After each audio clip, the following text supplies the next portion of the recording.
Hey guys, I am Kyle. In today's video, I'm going to show you how to recover Monopoly Go account. So let's get started.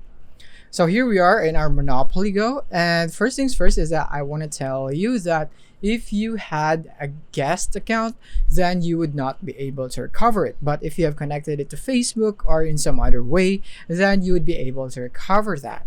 So the only way that you can recover that is through this step. So the first thing is you need to tap on the three horizontal bars on the top right of your screen, go into settings next right here, and then from here you want to tap on customer service because the only way to do this is through their customer chat support.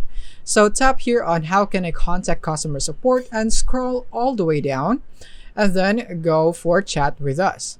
And then from here you want to tell the agent right here on what happened. In that way they would be able to help you, because in some cases your case might be a little bit different on the reason on why you lost your account. So you want to go and mention that right here, and they would maybe ask some informations about your account on what you can remember about it and so on right here. So yeah, you can just talk to them right here and you should be able to get your account back as long as you follow the instructions or the questions that they are going to ask you. So that is basically it for this video. I hope this video helped you out. Thank you for watching.